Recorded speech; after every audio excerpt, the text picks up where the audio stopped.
இயேசுவே நன்றி, வாழ்வு தரும் வார்த்தைக்கு. இறைவா நன்றி, உயிருள்ள வார்த்தை. மத்தேயு எழுதிய நற்செய்தியிலிருந்து வாசகம். 14ஆம் அதிகாரம் 22 தொடங்கி 36 முடிய. அக்காலத்தில் இயேசு கூட்டத்தினரை அவ்விடத்தில் இருந்து அனுப்பி கொண்டிருந்தார். அப்பொழுது சீடரையும் உடனே படகில் ஏறி தமக்கு முன் அக்கரைக்கு செல்லுமாறு அவர் கட்டளையிட்டார். மக்கள் அனுப்பிவிட்டு அவர் தனியே இறைவனிடம் வேண்டுவதற்காக ஒரு மலையின் மேல் ஏறினார். பொழுது சாய்ந்த பிறகு அங்கே அவர் தனியே இருந்தார். அதற்குள் படகில் கரையிலிருந்து நெடுந்தொலைவில் சென்று விட்டது. மேலும் எதிர்காற்று அடித்துக் கொண்டிருந்ததால் அலைகள் படகில் அலைக்கழிக்கப்பட்டது. இரவில் 4ஆம் காவல் வேளையில் இயேசு அவர்களை நோக்கி கடல் மீது நடந்து வந்தார்.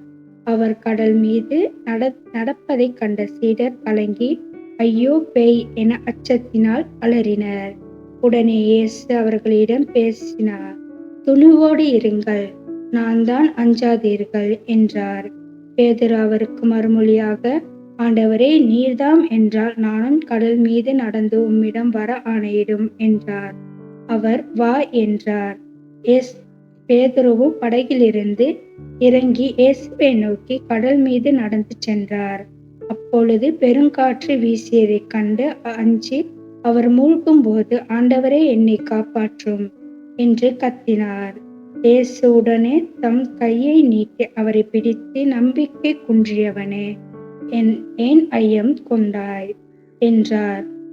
அவர்கள் படகில் ஏறியதும் காற்று அடங்கியது. படகில் இருந்தோர் இயேசுவை பணிந்து, உண்மையாகவே நீர் இறைமகன் என்றார். அவர்கள் மறுகரைக்கு சென்ற கெனசரேத்து பகுதியை அடைந்தார்கள். இயேசுவை யாரென்று அறிந்து உணர்ந்த அவ்விடத்தில் மக்கள் சுற்றுப்புறம் எங்கும் ஆள் அனுப்பி எல்லா நோயாளர்களையும் அவர்களிடம் கொண்டு வந்தனர். அவரது வேலுடையின் ஓரத்தையாவது அவர்கள் தொட அனுமதிக்குமாறு அவரை வேண்டினர். தொட்டவர் யாவரும் நலமுடைந்தனர்.